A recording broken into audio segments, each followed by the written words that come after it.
Welcome to AlCabri Travel. I'm your host, Alberto, or simply Al. Today, we continue our journey through the stunning landscapes of west and northern Spain. After bidding adieu to the magnificent Asturias, we've now reached the breathtaking community of Galicia. Vamos! Let's delve into our Galician adventure. Galicia, an enigmatic and ancient land with Celtic origins, is one of the oldest civilizations in Europe. As we traverse its beautifully preserved historic sites, it feels like stepping into another country and back in time. We kick off our adventure from Viveiro, Asturias.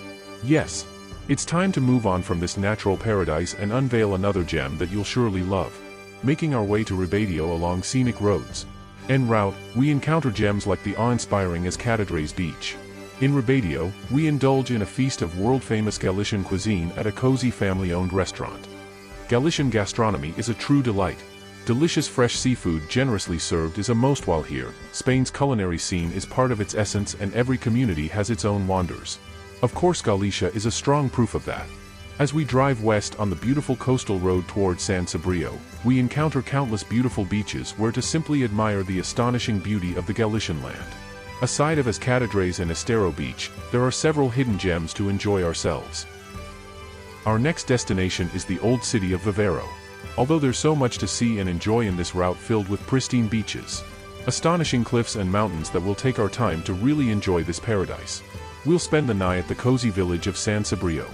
This quaint village has several things to see and a beautiful sight to enjoy.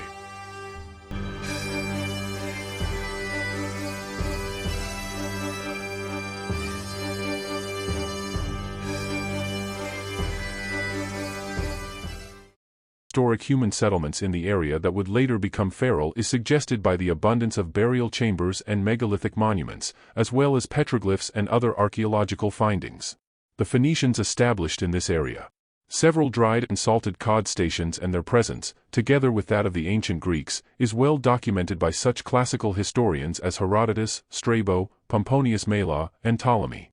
In Roman times, in the 1st century BC, a fishing port existed which also traded in metals, like silver, gold, tin and iron, and wild horses. Near Ferrol there is a place called Nereo, famous for its medieval castle, whose name bears a phonetic resemblance Strabo's Nerium, modern-day Cape Prior. In ancient Hispania, these parts of the Iberia were dominated by the AlCabri, or Aerotribi, who gave their name to the Portus Magnus Ardabrorum, Great Port of the AlCabri, formed not only by the Bay of Ferrol but the three rias of Ferrol, Betanzos, and a Coruña.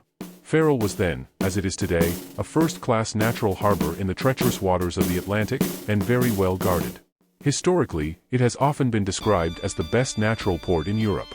Our next stop is a Coruña, a city brimming with history and charm. Here, you'll find top attractions like the Tower of Hercules and the picturesque Riazor Beach. Top 5 things to do in a Coruña. 1. Climb the iconic Tower of Hercules, a UNESCO World Heritage Site. 2. Stroll along the scenic promenade, the Paseo Marítimo. 3. Explore the historic center and Plaza de Maria Pita. 4. Relax on the sandy shores of Ourense Beach. 5. Visit the Domus Museum for an interactive experience about human evolution. Coruña is Galicia's second largest city, behind Vigo. The city is the provincial capital of the province of A Coruña, having also served as political capital of the Kingdom of Galicia from the 16th to the 19th centuries, and as a regional administrative center between 1833 and 1982.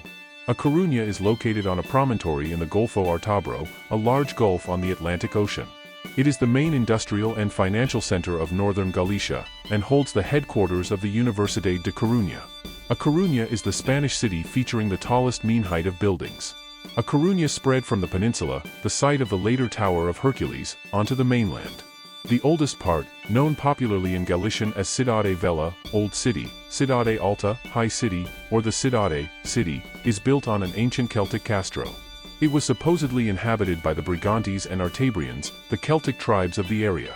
The Romans came to the region in the 2nd century BCE. They made the most of the strategic position and soon the city became quite important in maritime trade. In 62 BCE Julius Caesar came to the city, known at the time as Brigantium, in pursuit of the metal trade, establishing commerce with what are now France, England, and Portugal. The town began to grow, mainly during the 1st and 2nd centuries, when the Ferrum Brigantium Tower of Hercules was built, but declined after the 4th century and particularly with the incursions of the Vikings, which forced the population to flee towards the interior of the estuary of O Burgo. Next, Old Town, a UNESCO World Heritage Site. 3. Enjoy panoramic views from the Alameda Park. 4. Experience the vibrant atmosphere of the Mercado de Abastos. 5. Discover the history of Galicia at the showcasing Galician art and history.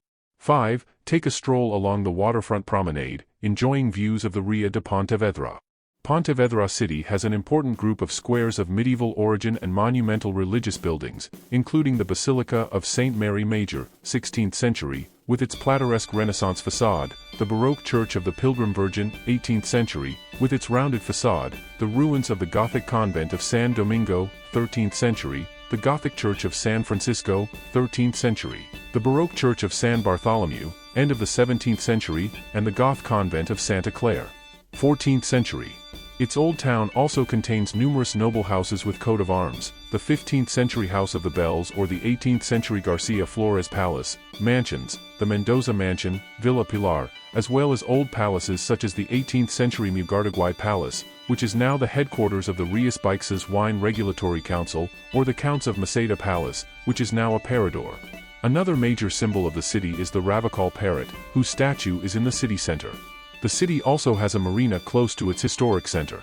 At present, Pontevedra is a city in full revival. It has become the flagship city of the network of walkable cities and one of the cities in the world where children live best, known as the City of Children.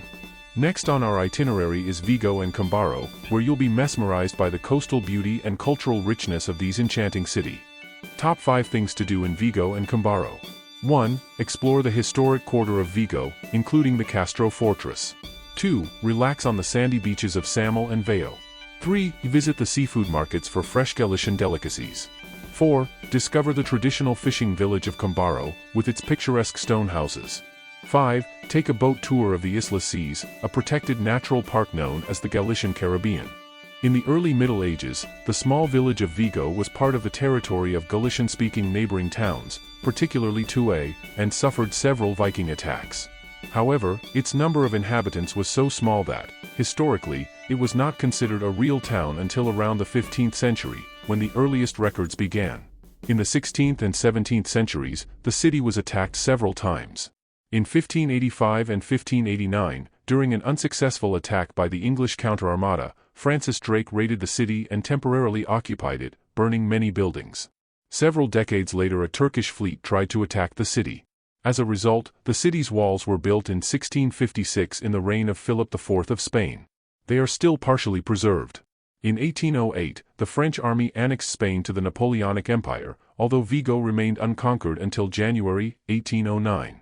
Vigo was also the first city of Europe to be freed from French rule, in what is annually celebrated on March 28 as the Reconquista, reconquest from the French in the context of the Peninsular War.